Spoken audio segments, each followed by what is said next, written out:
Cette exposition qui s'intitule Un rêve utile a été organisée dans l'optique de la célébration du jubilé du cinquantenaire de l'indépendance du Burundi. Elle représente le volet photographique de la plateforme itinérante Afrique Visionnaire, l'art en marche.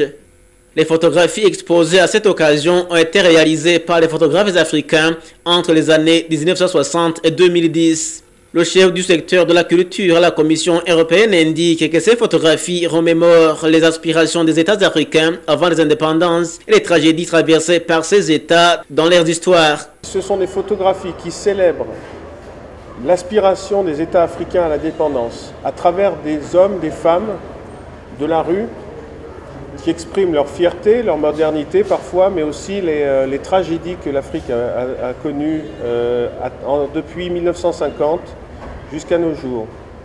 Vous pouvez voir des photos qui expriment alors la partie le rêve utile, qui est justement la partie positive d'aspiration aux indépendances, pour ensuite passer à la section les illusions perdues, qui montre à quel point aussi les révolutions sont dures et permettent au pays de connaître des moments très difficiles, pour ensuite arriver à un autre pays qui est l'Afrique qui se redécouvre, qui veut trouver son propre chemin. C'est l'Afrique de ces dernières années, l'Afrique une Afrique sans complexe, moderne et fière.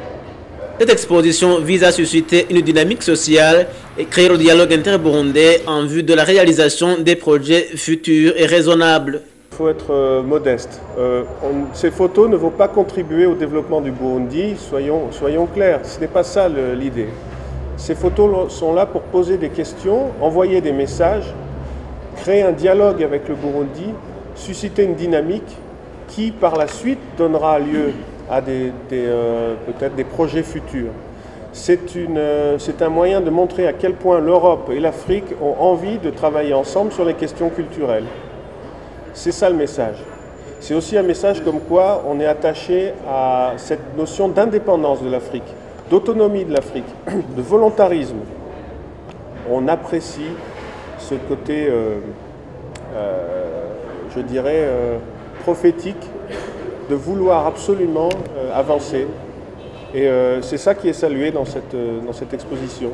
L'exposition a été organisée par la Commission européenne en collaboration avec le Palais de Beaux-Arts de Bruxelles et en partenariat avec l'Union africaine. Elle se déroule au Palais des Arts et de la Culture de Bujumbura et prendra fin le 31 de ce mois. Cette exposition se déroule au Burundi après le Burkina Faso, le Zimbabwe, l'Éthiopie et l'Égypte. En septembre prochain, elle sera à la disposition du peuple ougandais.